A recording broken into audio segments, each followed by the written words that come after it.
Hai semua. Assalamualaikum dan selamat sejahtera. Alhamdulillah hari ini kita masih berpeluang untuk mengikuti PDPR pada hari ini, pada minggu ini. Cikgu harap kamu semua dalam keadaan sihat. Hari ini kita akan belajar subjek pengurusan diri. Hari ini juga kita akan masuk topik baru. Jadi kalau kamu dah tak sabar nak belajar, jom kita mulakan sekarang.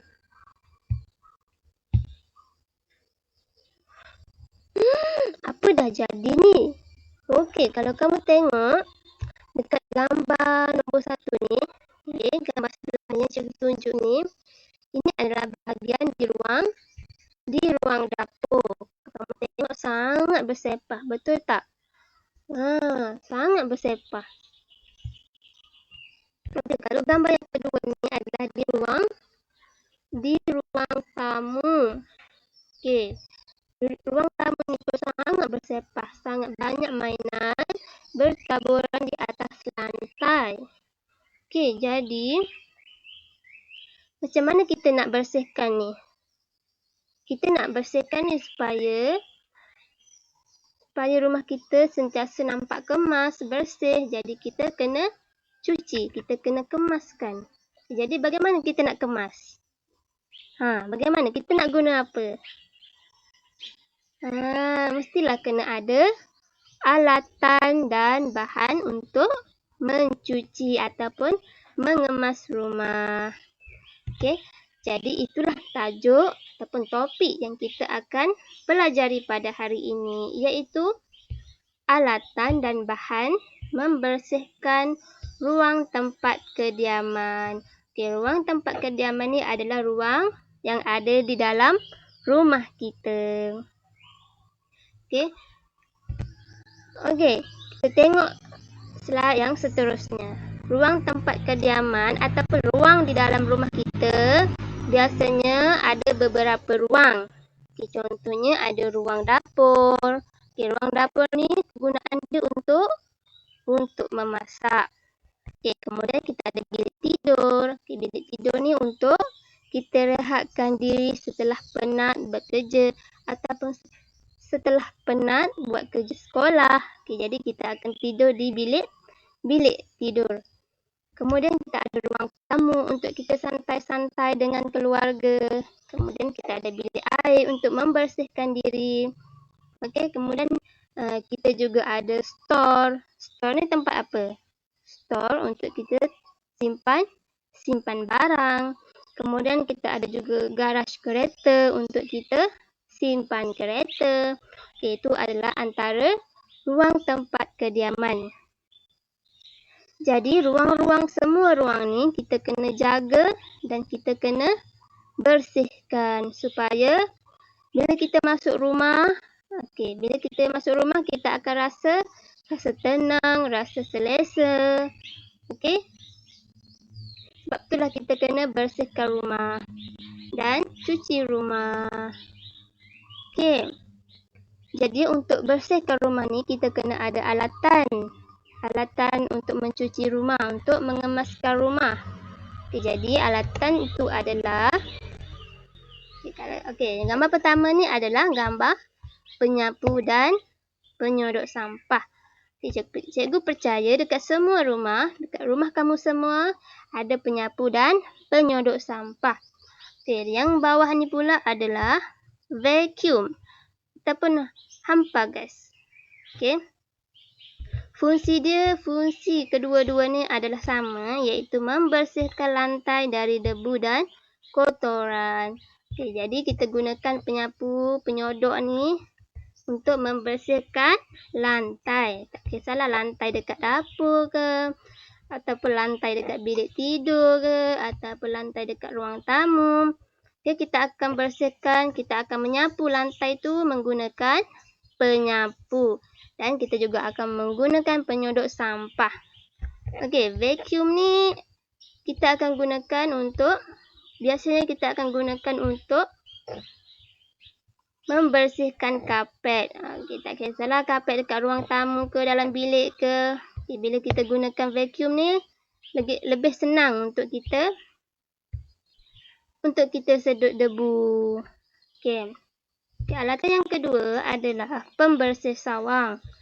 Okey, pembersih sawang ni fungsi dia adalah untuk membersihkan sawang laba-laba atau debu pada kipas. Okey, jadi kita gunakan pembersih sawang ni untuk membersihkan sawang pada kipas ataupun dekat dalam rumah kita yang dekat zinc tu kan, yang dekat atas rumah kita tu kan, yang ada sawang tu, kita akan gunakan pembersih sawang. Okey, sebenarnya batang pembersih sawang ni panjang. Okey, cikgu potong dia jadi pendek. Sebab cikgu nak tunjukkan lebih dekat pembersih sawang ni macam mana. Okey, kemudian kita ada cecair pencuci lantai dengan mop. Okey, cecair pencuci lantai dengan mop ni dia berfungsi untuk membersihkan lantai dari kotoran. Okey, biasanya kalau ada air tumpah ke, kita juga akan gunakan mop. Ataupun lantai dekat rumah kita tu kotor, rasa berlengas ataupun melekit, ataupun tumpah nasi ke, lauk-lauk ke, kita akan gunakan mop dan cecair pencuci lantai supaya lantai kita sentiasa berkilat, bersih. Macam itulah baru seronok. Okey, kemudian kita ada cecair pencuci cermin dan kain pengelap. Okey, kedua-dua ni berfungsi untuk membersihkan habuk dan kotoran di cermin tingkap. Okey, jadi dekat rumah kamu ada tingkap kan? Jadi pastikan kamu cuci juga tingkap. Okey, nak cuci pakai apa? Kamu kena sediakan kain pengelap dan cecair pencuci cermin. Okey, itu untuk cermin. Okey. Yang seterusnya adalah cecair pencuci serbaguna dan kain pengelap. Okey, yang ini fungsi dia untuk membersihkan habuk dan kotoran seperti di rak kabinet. Okey, biasanya kita akan guna di rak-rak kabinet di dapur. Okey, kan ada kat dapur kita tu kan ada kabinet. Okey, jadi kita akan cuci pakai kain pengelap dan cecair pencuci serbaguna. Okey, biasanya kita akan pakai ni lepas kita siap memasak. Okey, ataupun lepas ibu atau mak kamu siap memasak.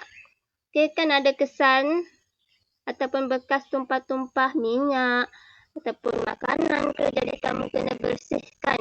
Kamu tolonglah ibu kamu bersihkan dapur tu. Okey, kalau nak bersihkan kabinet, kamu kena gunakan kain pengelap dan cecair pencuci serbaguna. Okey, seterusnya kita ada bulu ayam. Okey, bukan bulu ayam yang ayam betul-betul tu. Okey, ini adalah bulu ayam. Okey, sekarang kamu ada tak? Okey. Okey, fungsi bulu ayam ni sebenarnya untuk membersihkan habuk pada barang-barang di dalam rumah, seperti dekat rak televisyen ataupun meja di ruang tamu dan di kain gambar. Okey.